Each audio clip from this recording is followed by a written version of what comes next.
I want to start this video with an apology because I realize a lot of you are subscribed to this channel to watch me review football boots, which I haven't been doing over the last 2 weeks or so because there haven't been any new football boots to review, at least ones that I have in my possession. A bunch of them are on the way. As soon as they arrive, hopefully this week, videos of that new stuff will be going up on the channel. I promise. With that said, I figured I would make a video discussing yet another controversial topic in the world of football boots, and I want you guys to leave your opinions on this down below in the comment section. Is the quality of football boots worse now than it was 10 years ago or 20 years ago? This is a very controversial topic that I think you could attack from a bunch of different angles, and ultimately everyone's going to have their own opinion on whether or not football boots are legitimately progressing. Maybe not so much in terms of performance, because from that angle, I think they are to a point getting better, and we'll talk about that in just a second. But the quality, the durability, people complain about modern day football boots not lasting as long as they used to, and I think in a lot of cases that's actually a fair argument to make. The question is, why is that actually the case? So what I want to do in this video is kind of expose the truths, the ins and outs of the football boot industry and how it works that maybe a lot of people don't know about or don't even realize. So if that's something that interests you, that's what I'm going to cover in this video. If you do end up enjoying it, please don't forget to support it with a like. It goes a long way. And if you are new, you're watching for the first time and don't want to miss out on weekly videos on everything football boots, make sure you hit that subscribe button. So there's 3 areas that I want to cover that I think best explain this particular situation. One is the frequency of new releases, which obviously happen more quickly than they ever have before. The second is, of course, materials. And the third is actually the narrative that these brands are pushing in terms of what is good and what is bad. Now, I want to start this video by addressing a very common misconception when it comes to the cost of football boots, whether it's old ones or new ones. And to use the flagship Nike Mercurial Vapor 13 Elite as an example, that's a football boot that retails for $250. How much does it cost to manufacture? $10, $15, $20? Nobody really knows the answer to that. I've seen people with sneakers mainly try to estimate like the cost of materials and come to some conclusion that way. And I guess you can go and do that if you have tons of extra free time, but ultimately that only tells part of the story. The cost of materials is actually the smallest part of what ultimately determines the final retail price, which is very much determined by what the brand thinks they can get. If Nike thinks they can sell a ton of Vapors at $250, they're going to charge $250. If they think they can sell a ton of them at $400, they would charge $400. So it's ultimately what the market demands, and I'm sure they have very smart people in place to figure out what the retail should be on any of these products. But you also have to factor in the research and development, the design process, the materials, the machines used to make those materials in a lot of cases, which is something that has changed very greatly with modern day football boots, where they're making their own knitted uppers that have these very intricate patterns, and the machines that make those can be very expensive. So they have to sell a ton of these boots to actually make back that initial investment, not to mention the amount of marketing that is a gigantic part of modern day football boots. They have to pay Neymar, they have to pay Mbappe, they have to pay Cristiano Ronaldo tons and tons of money every single year to continue to wear their products. So the misconception here is not just that it's probably a lot less money to actually make the boots versus what Nike sells them for, but I think a lot of people don't realize that top-end products within these football boot brands, while it's the ones that everybody wants, I would probably guess that for every 100 pairs of $250 Mercurial Vapor 13 Elites Nike sells, they probably sell 100,000 pairs of Mercurial Vapor 13 Academies at $80. Ultimately, all of their profit margin, in terms of football boots at least, I have to imagine is actually coming from their lower tier, more generic, simpler, cheaper materials, simpler to manufacture football boots rather than the top end products. The top end boots exist more for hype and kind of progressing the image of the brand rather than actually making them huge amounts of money. Ultimately, it does make them money because people want the product, because they're excited by it, but the vast majority of people are not buying these top end products. Just something to think about. So back on the topic of the 3 main things that I wanted to discuss here, we're going to start with materials, because I think that this is the most controversial aspect of this particular topic, and the one, I guess, argument that a lot of people like to make in regards to why they think modern football boots aren't as good as they used to be. And to a point, I think it's a fair argument to make, and I think the reason for the shift in materials, the shift in football boots, because think about this for a second, your opinion on this is very much going to depend on how old you are, because if you ask a 12-year-old right now what they think the best football boots are, they're probably going to name something that is a current model or something that came out within the last 5 years, which obviously football boots since 2014 with the Magista Obra and the Superfly 1, the introduction of sock boots, that changed the football boot world forever. So it wouldn't surprise me if somebody a little bit younger would pick something from that category, where if you are 20 years old or older, you have lived through an incredible amount of evolution in football boots. They have changed tremendously over the last 25 years, which is why you have so many varying opinions on what's good and what's bad. But I think what I have ultimately concluded in regards to what the main difference is from boots back then to boots right now in terms of what brands are prioritizing. I think back in the day, it was quality before performance, where now it's performance before quality, which maybe sounds a little bit strange because you would think that performance and quality kind of go hand in hand. But think about it for a second. If you go back 20, 25 years, the vast majority of top-end football boots, or at least the ones that were considered to be the best, were made out of a natural leather material, typically kangaroo leather. And I think it's also fair to say that leather football boots across the board, going back 20 years, are better than what we have now from a quality standpoint. But I think that the emphasis on performance in football boots, while it was definitely becoming a trend, especially with the introduction of Nike in the football boot world, always trying to introduce these new technologies and have their own spin, Adidas with the Predator line, there's definitely evolutionary steps from all the different brands in terms of little tech pieces that they tried to introduce,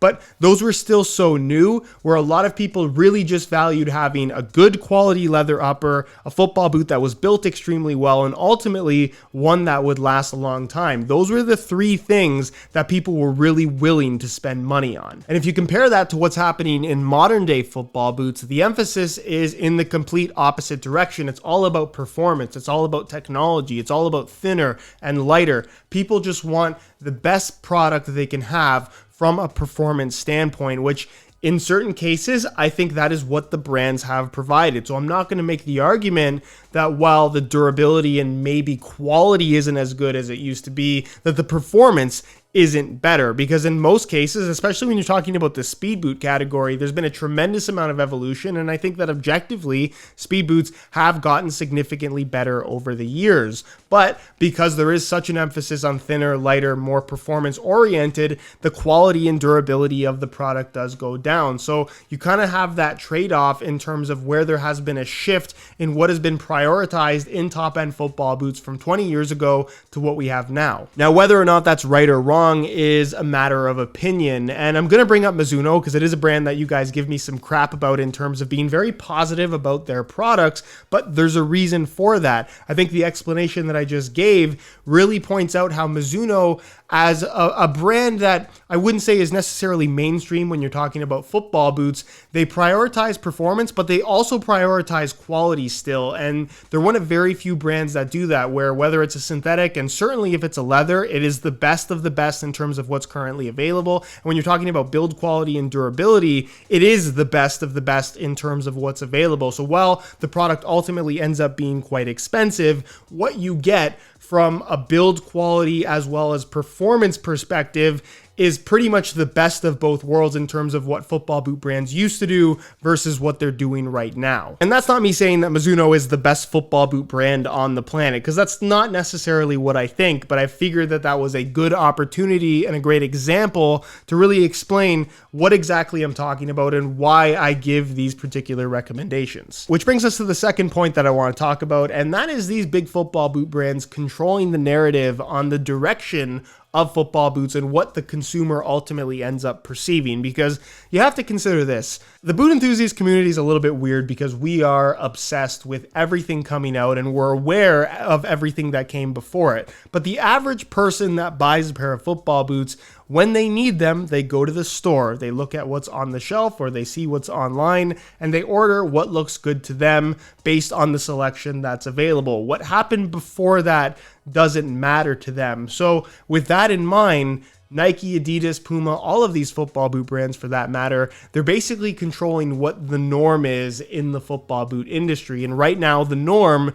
is sock boots. It's mid-cut boots. It's this trend, if you want to call it that you really can't escape if you're on the market for a modern day pair of football boots. And what ultimately happens when that's the case, because we've been getting sock boots basically from all the brands since 2014, is eventually you give them a try whether you want to or not, and you kind of just get used to what you're wearing. So regardless of whether or not you like what they were doing before sock boots, because you're buying their new product, they are basically profiting off of you, and that tells them, hey, we're doing the right thing. So it's an interesting thing to discuss, because if you consider going back again 20 years, that leather football boots were the norm. That was considered to be the best of the best in terms of football boots. But slowly over time, as synthetics became more popular and there was this emphasis on technology being introduced into the football boot world, for better or for worse, I don't want to deny that technology hasn't benefited football boots in one way or another. But over time, the narrative of leather is old school, leather is heavy, leather is sloppy, leather is slow got put into people's head with all of these synthetic boots that, looking back 10, 15 years, I really liked them as a kid at the time, but looking back, honestly, they were absolutely terrible. But because I was so influenced, and I'm not the only one, a lot of people are like this, they get caught up in what the new narrative is, what these brands are trying to push on people. And the marketing teams ultimately do a really good job of convincing you that this is the best thing ever and this is what you need to buy. And if you're convinced of that in your head, the likelihood that you're going to buy it and be really happy with it is pretty likely most of the time. So that's what I'm kind of saying here, is that the narrative ultimately is controlled by these football boot brands, and they do it to their benefit. On the topic of the transition from leather to synthetics to textiles, you have to consider that leather is a natural material. It's the skin of an animal after all, and that's a material that is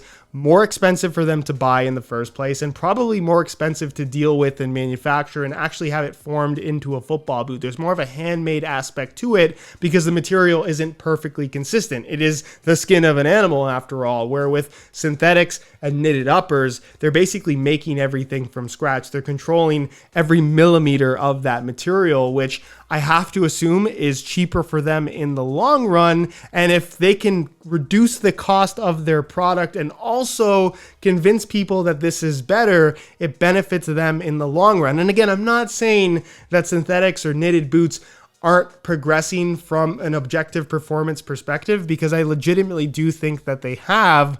But this idea that leather boots are old school versus what we have now is something that only exists because of what the brands are ultimately pushing. Again, just something to think about. Which brings us to my third and final talking point, which is the frequency of new releases, which is a good and bad thing in my opinion. The reason why I say it's a good thing is because it allows for the consumer to have as much choice as possible. More selection, in my opinion, is never a bad thing. The reason why I think more releases is bad, though, is because I think there's a lot of people that constantly feel this pressure to have the newest thing. And because of the way that these products are marketed, there are a lot of people that have a boot that came out 6 months ago, which is not old, by the way, but because it's not the newest thing anymore, they have this sensation of the boots they're wearing being inadequate, or they're just not excited by them anymore because they're constantly being shown something new on social media.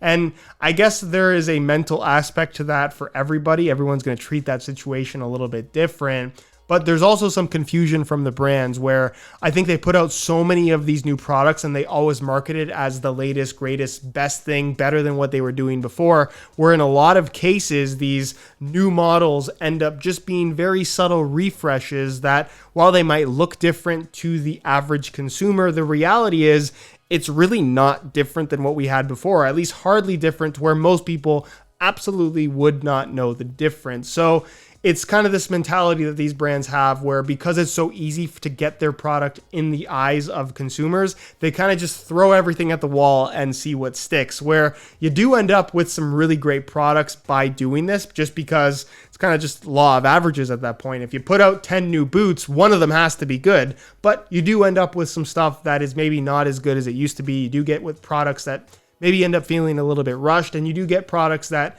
kind of feel like they're being forced on you with this idea that, hey, maybe this might be the next big thing, when in reality, even I think they know, as the big brands, that what they're putting out there it's gimmicky. Let's just say that much. And there you have it, guys. That is my attempt, at least, at explaining some of the ins and outs of how the football boot industry works and the mindset of a lot of these football boot brands, where I think that right now there's definitely an emphasis on always trying to have the next big thing.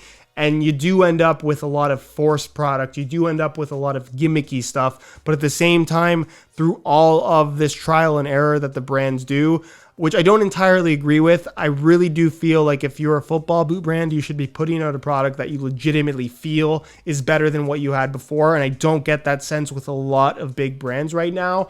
But with that said, we have achieved some pretty special products, some pretty objectively very good football boots. Whether or not they've gone down in quality, though, I guess that's a matter of opinion, and I guess that's a matter of personal preference. And ultimately, I think it depends on which category of football boots you're talking about. Either way, I hope you've learned something from this video. If you did, please support it with a like. It helps me out a lot. If you have any questions or any other aspects of this video that you'd like to talk about yourself, feel free to leave all of that down below in the comment section, and I'll do my best to get an answer out to you. If you're not subscribed to the channel already, make sure you hit that subscribe button along with the little bell notification so you get notified when the next new video goes live. You can find all my social media information linked down below in the description as well. And other than that, guys, thank you so much for watching, and we'll see you in the next one.